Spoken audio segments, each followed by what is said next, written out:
Hi hello అందరికీ నమస్కారం. నేను మీ Priya. Welcome back to Aadya media. ఈరోజు మనతో ట్రెండింగ్ టాపిక్స్ డిస్కస్ చేయడానికి ముప్ప అంకంరావు గారు ఉన్నారు, రాజకీయ విశ్లేషకులు. ఆయనతో మాట్లాడదాం. నమస్తే సార్. నమస్తే అమ్మా. మాజీ మంత్రి వివేకా హత్య కేసులో రోజుకొక కోణంలో ఎన్నో విషయాలు బయటకు వచ్చాయి, వస్తూనే ఉన్నాయి కూడా. విచిత్రం ఏంటంటే అంత పెద్ద ఆయన చనిపోయి 4 ఏళ్ళు అయినా సరే ఎవరు చంపారు అనే దానిపై ఇప్పటికీ క్లారిటీ లేదు. సో హైకోర్టు కొంచెం గడువు ఇచ్చింది, ఈ రోజుతో అది పూర్తవుతుంది. ఇంకా మరి సునీత ఎఫర్ట్స్ అన్నీ పోయినట్టేనా? ఇది ఏంటి అసలు?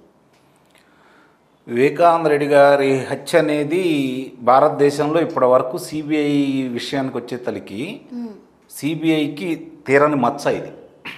ఇంతవరకు వాళ్ళు చేపట్టినటువంటి కేసుల్లో ఇంత కాలయాపన చేసింది కానీ, ఇన్ని విధాల వాళ్ళకి ఆటంకం కలిగించింది కానీ ఏమీ లేదు. ఇప్పటి వరకు భారతదేశంలో సిబిఐ అంటే ఒక ప్రత్యేకమైన సంస్థ, దానికి ఎలాంటి ఎదురు లేదు, వాళ్ళ చేతుల్లోకి వెళ్తే నిజాలు బయటకు వస్తాయనే ఒక ఆలోచన ఉండేది.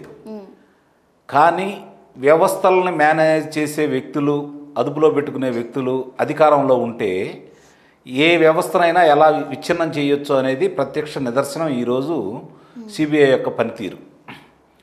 అలాగే మీరు అన్నారు, సుప్రీంకోర్టు గడువు ఇచ్చింది, ఏప్రిల్ వరకు ఇచ్చింది, మళ్ళీ 2 నెలలు పొడిగించడం కూడా జరిగింది. ఈ 2 నెలల్లో ఏమి సాధించారు వీళ్ళని చెప్పని మనం ఆలోచించుకుంటే, మీరు అన్నట్టు ఇప్పుడు ఆమె సునీత గారు ఒంటరి పోరాటం చేస్తున్నారు. తండ్రికి హత్య జరిగింది, ఏ విధంగా జరిగింది, దానికి హంతకులు ఎవరు అని చెప్పని ఆమె నిర్దిష్టంగానే అభియోగాలు మోపుతూనే ఉంది. ఫలానా వాళ్ళ వల్లే ఇట్లా జరిగింది, వాళ్లే హంతకులు అని చెప్పని ఆమె చెప్తా ఉంది.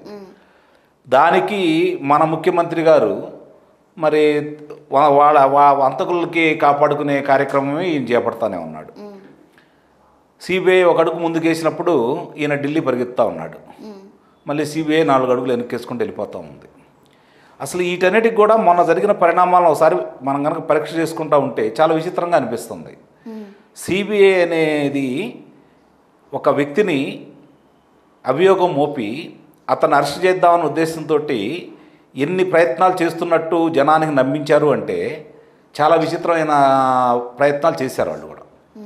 వాళ్ళు వెళ్ళటం ఏంటి, వాళ్ళకి పోలీసులు సహకరించకపోవడం ఏంటి, అక్కడ లోకల్ ఎస్పీ ఇక్కడ మామూలుగా మీరు ఏదైనా వాళ్ళని అరెస్ట్ చేస్తే అవాంఛనీయ సంఘటనలు జరుగుతాయి, హింస ప్రేరేపించవచ్చు, కాబట్టి మేము సహకరించమని చెప్పని ఒక ఎస్పీ చెప్తే సిబిఐ అధికారులు వెనక్కి తిరిగి రావటం ఏంటి, ఇవన్నీ చూస్తూ ఉంటే ప్రజలకి ఇప్పటికే అర్థమైపోయింది హంతకులు ఎవరు వల్ల ఇది జరిగింది.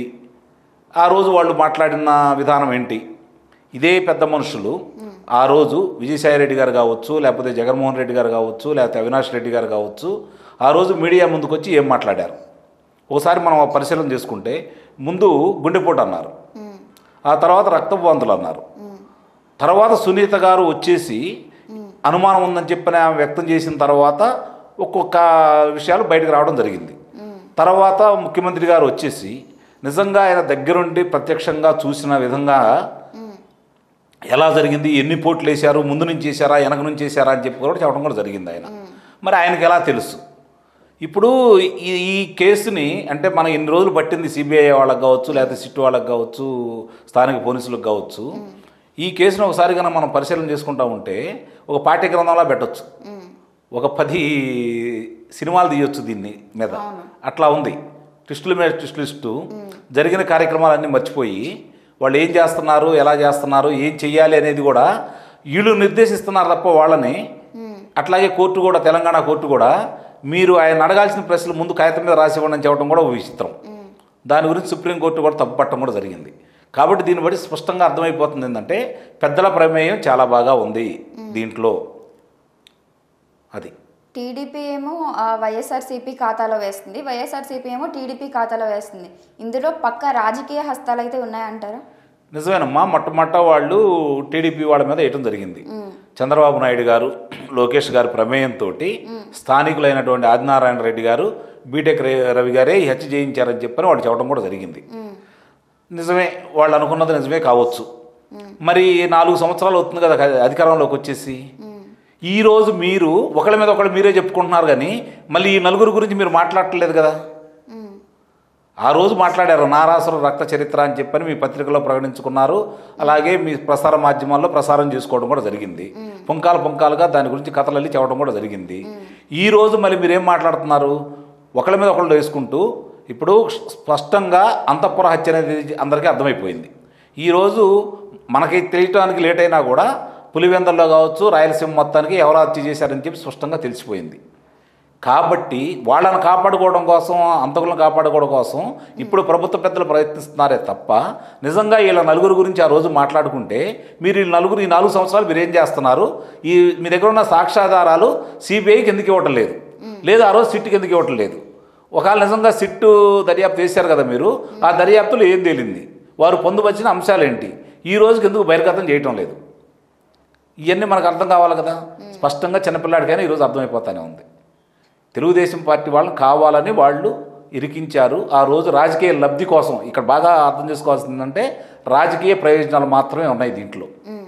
కుటుంబంలో ఎవరు చంపారో ఎవరు చంపలేదనేది తీసి పక్కన పడేస్తే రాజకీయ లబ్ధి కోసం వాడుకోవడం జరిగింది. దానికి జగన్ గారికి బాగా రాజకీయ లబ్ధి చేకూరింది ఆయన హత్య అనేది. దాన్ని వాళ్ళు ఏ విధంగా చెయ్యాలో, ఎంత ప్రచారం చేయాలో, జనాల దగ్గరికి ఎలా తీసుకెళ్లాలో చక్కగా వైఎస్ఆర్సీపీ వాళ్ళు తీసుకెళ్లారు, విజయం సాధించారు. ఇప్పుడు మళ్ళీ అది వాళ్ళ మెడకే చుట్టుకుంది. దాని నుంచి ఎలా తప్పించుకోవాలని చెప్పి వాళ్ళు విశ్వ ప్రయత్నాలు చేస్తున్నారు. ఇప్పుడు ఈ కేసు ఇంకా క్లోజ్ అయిపోతున్నట్టేనా? మళ్ళీ దీనికి గడువిచ్చే ఛాన్సెస్ కానీ ఏమన్నా ఉన్నాయా? పైన కేంద్ర ప్రభుత్వం, భారతీయ జనతా పార్టీ, కింద జగన్మోహన్ రెడ్డి గారు ఇద్దరు ఉన్నంత కాలం ఈ కేసులో ఎలాంటి పురోగతి సాధించదు. అది మాత్రం వాస్తవం, సందేహమే లేదు దాంట్లో. ఎందుకంటే నారాసుర రక్త చరిత్రని మాట్లాడిన వీళ్ళు రక్త మార్గం తుడిచింది ఎవరు? మొట్టమొదట హత్యా ప్రదేశానికి వెళ్ళింది ఎవరు? ఇప్పుడు వాళ్ళు ఏం చెప్పారు? పిఏ కృష్ణారెడ్డి గారు వెళ్ళి మాకు తెలియపరచడం జరిగిందని చెప్పని ఆ రోజు మాట్లాడటం కూడా జరిగింది. మరి సిబిఐ వాళ్ళ అభియోగంలో 4 గంటల కాడి నుంచే మరి వేరే వాళ్ళకి ఫోన్లు వెళ్ళిన అవినాష్ రెడ్డి గారి ద్వారా మాట్లాడుకోవడం జరిగింది. అలాగే జగన్మోహన్ రెడ్డి గారికి 5 గంటల లోపే తెలుసు, ప్రపంచానికి తెలిసింది 6:30 తర్వాత అయితే ఈ లోపే ఆయనకు తెలుసు అని చెప్పని అభియోగం కూడా మోవటం కూడా జరిగింది. కాబట్టి దీన్ని గురించి మనం ఒకసారి పరిశీలన చేసుకుంటా ఉంటే అసలు రక్త మరకలు తొడవాల్సిన అవసరం వీళ్ళకేంటి? ఒక ఎంపీ, బాధ్యత గల ఎంపీ అయ్యుండి రక్త మరకలు ఎలా కడిగిస్తాడు, ఎలా తుడిపేపిస్తాడు? అలాగే చనిపోయిన వ్యక్తికి ఎలా కుట్లేపిస్తారు? ఇవన్నీ ఆలోచించుకుంటా ఉంటే ఇప్పుడు ఏదైనా హత్యా ప్రదేశం జరిగిందనుకోండి, పోలీసులు వచ్చేంత వరకు, వాళ్ళు ఇన్వెస్టిగేషన్ అయిపోయేంత వరకు దాన్ని కదిలించరు కదా. మరి వీళ్ళు ఎలా చేశారు అంటే ఆ రోజు హత్యని ఇలా తెలీదా? గుండెపోటని ఎలా అన్నారు? ఏ కారణంతో అన్నారు? అదే కదా అసలు ముందు క్లియర్గా అర్థమైపోతుంది వాళ్ళల్లోనే ఉన్నారు హంతకులని చెప్పడానికి. నిజంగా అంత భయానకంగా ఆయన హత్య జరిగినప్పుడు వాళ్ళు నిర్ణయం ఏం తీసుకోవాలి? పోలీసులకు చెప్పాలా? కూర్చోబెట్టాలా? ఇన్వెస్టిగేషన్ చేయించాలి? సాక్ష్యాధారాలను నేను పరిశీలించుకోవాలి? అప్పుడు కదా దాని గురించి నిర్ధారణ చేసుకోవాల్సింది. కాబట్టి అవన్నీ చేయలేదంటే హంతకులు వాళ్ళల్లోనే ఉన్నారని చెప్పి స్పష్టమైపోతా ఉంది. ఇది రాజకీయ క్రీడ, వికృత క్రీడ, రాక్షస క్రీడ. ఆ క్రీడలో వాళ్ళు విజయం సాధించారు. Thank you so much sir. So చూసారు కదా, ఇది వాటి ట్రెండింగ్ న్యూస్. మరొక ఇంట్రెస్టింగ్ న్యూస్తో మళ్ళీ మీ ముందు ఉంటుంది ఆద్య మీడియా.